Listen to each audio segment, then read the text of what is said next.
Hey guys, and welcome back to the Caribbean Spot. EU threatens to strip Caribbean passports of their power. What you need to know coming up next. Caribbean passports may be about to lose one of their biggest advantages. The European Union is cracking down, and the consequences could shake our economies, our freedom to travel, and the entire citizenship-by-investment industry to its core. So what does visa-free status mean? Visa-free status means you enter a country without applying for a visa in advance. For us in the Caribbean, it means that passport holders from places like Antigua and Barbuda, Dominica, Grenada, St. Kitts and Nevis, and St. Lucia can travel to Europe, specifically the Schengen area, without visa paperwork or embassy delays. Some key Schengen countries include France, Germany, Spain, Italy, and the Netherlands. So who benefited from this visa-free access? Well, there are three major beneficiaries. Ordinary Caribbean citizens who want to vacation, visit family, or attend business or academic events in Europe. We have the CBI passport holders, the foreigners who bought Caribbean citizenship for the global mobility perks. Many are from countries like China, Nigeria, Russia, and the Middle East. And then lastly, our government. They use the CBI revenue to fund national development, build infrastructure, and pay down debt and support disaster recovery. So what's happening now? On March 19, 2025, the European Parliament's Civil Liberties Committee, LIBE, voted 41 to 10 in favor of an amendment to regulations. This amendment allows the EU to suspend visa-free access for countries that operate Citizenship-by-Investment (CBI) schemes. They are specifically targeting our Caribbean nations that offer these programs. So why is the EU doing this? The EU says this is about security and protecting the integrity of its borders. They claim that Caribbean CBI programs, 1.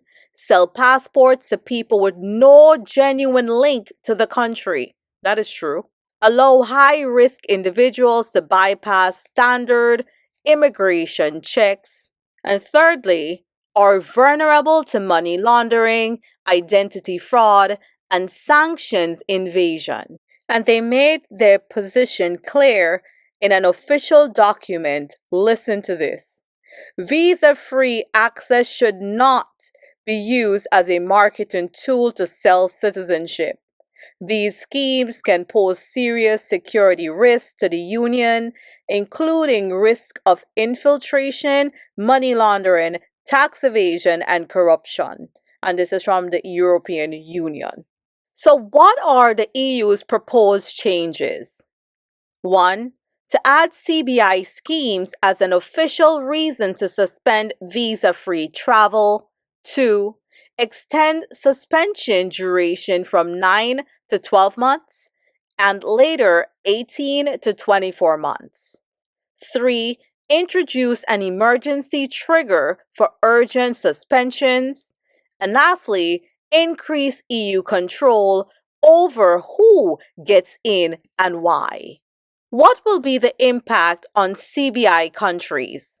Guys, this will be severe, and here's why. Number 1, ordinary citizens will now have to apply for visas, with all the time, fees, and uncertainty that comes with it. 2, the value of Caribbean passports will plummet for international buyers. 3, governments may lose millions, possibly hundreds of millions in CBI revenue. And lastly, national budgets could suffer. Some countries rely on CBI for up to 50% of their income. This could affect jobs, services, and long-term economic planning across the region. So how have Caribbean nations responded? As of now, there's no new public comment from Caribbean leaders directly addressing this latest March 2025 EU vote. However, in early 2024, 5 Eastern Caribbean nations took joint action by signing a Memorandum of Agreement to clean up and standardize their CBI programs. These are the reforms they implemented. 1. Suspended all Russian applicants in response to sanctions pressure. 2. Standardize the minimum investment threshold at $200,000 across all 5 countries. 3. Establish a regional regulatory body to oversee all CBI applications and approvals. 4. Introduce mandatory interviews and enhance due diligence checks on all applicants. And lastly, collaborated with the U.S. Treasury Department to align with global anti-money laundering standards. These measures were designed to increase transparency, protect the integrity of Caribbean passports, and respond to the concerns raised by international partners like the EU and the US. But is this enough? In December 2024, the European Commission released a report acknowledging these steps, but also stating that more needs to be done. The report expressed doubts about whether all 5 countries are doing enough to screen out risky applicants who could pose a threat to EU security. To strengthen the conversation, St. Lucia's Prime Minister submitted a statement directly to the EU rapporteur outlining the reforms and requesting that the Caribbean not be punished despite its ongoing efforts. What does this mean for the Caribbean? This isn't just about passport perks. This is a wake-up call. The EU is doing what any responsible government should, protecting its borders and citizens. Meanwhile, too many in the Caribbean have dropped the ball, putting short-term money ahead of long-term integrity. Yes, citizenship-by-investment programs bring in revenue. But at what cost? What is a man to gain the world and lose his soul? We cannot keep selling our passports to anyone who walks in with a bag of money. No real ties. No accountability, no conscience. And now, we're facing the consequences.